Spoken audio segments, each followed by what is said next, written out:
இன்றைக்கி lunch box recipe தாங்க செய்ய போகிறோம். கடாயில் 3 டேபிள் ஸ்பூன் எண்ணெய் சேர்த்துக்கலாம். எண்ணெய் நல்லா காஞ்சதும் சின்ன சின்னதாக கட் பண்ணி வச்சுருக்க பூண்டு சேர்த்துக்கலாம். பூண்டு வதங்கினதும் 2 பெரிய வெங்காயம் கட் பண்ணி வச்சுருக்கேன், அதையும் இதோடு சேர்த்து நல்லா வதக்கிக்கலாங்க.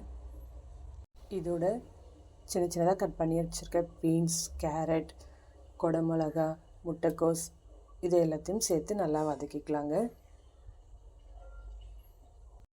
தேவையான அளவு உப்பு சேர்த்துக்கலாங்க. தண்ணி எதுவுமே சேர்க்க தேவையில்லைங்க. மீடியம் ஃப்ளேம்லேயே நல்லா வதக்கிக்கலாங்க.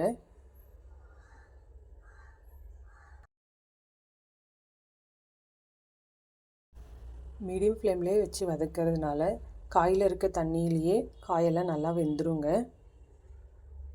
இப்போ காய் நல்லா வெந்துருச்சுங்க.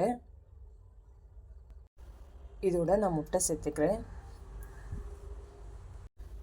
முட்டையை நல்லா மீடியம் ஃப்ளேம்லேயே வச்சு நல்லா வதக்கிக்கலாங்க. எண்ணெய் பிரிஞ்சு வர அளவுக்கு நல்லா வதக்கி எடுத்துக்கலாம். இதோட சாதத்தை சேர்த்துக்கலாங்க.